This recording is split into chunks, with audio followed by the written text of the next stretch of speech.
to have the uppers. Building is filled out. I would hope that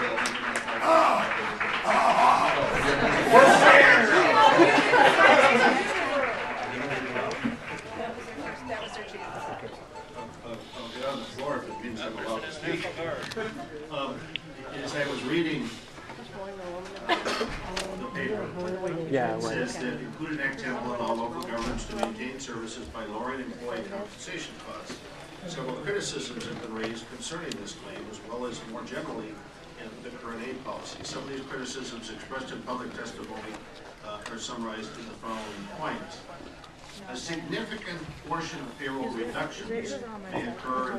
The point that they are making is that the cuts that Governor Walker is proposing.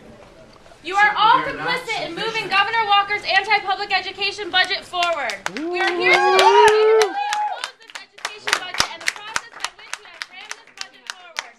Holding for public hearings in remote areas during work and school hours is not democracy. Slashing funds for public education and removing the ability for undocumented students to pay in-state tuition rates is mean-spirited and immoral.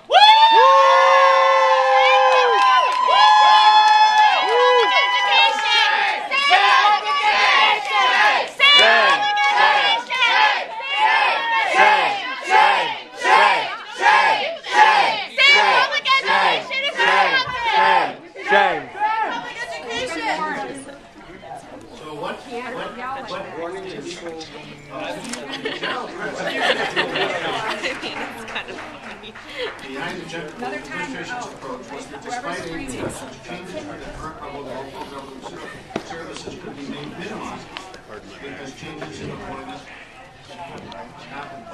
compensation and collective bargaining rights included will allow them to maintain their services. That's simply not true. That was bad math. It's been well documented throughout this process.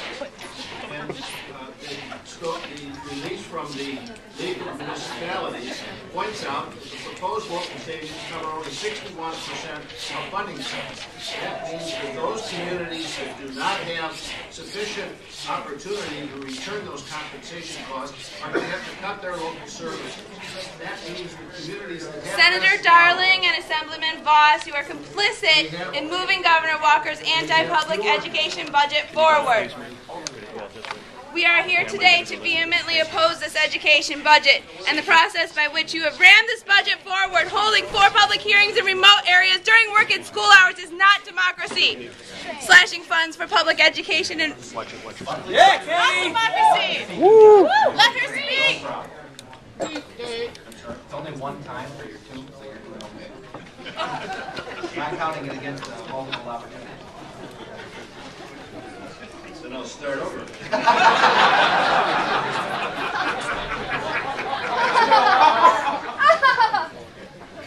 This budget is unfair. The fact is, as I was saying, proposed local savings cover only 61% of state funding. They do not offset the aid reductions under Walker. Using that I sit right next to him the whole time. Now he's not even speaking. Those communities depend upon shared revenue to provide essential services to fall further behind. Please stay. Get up. He was worried about it. Police state! Police state! Police state! Police state!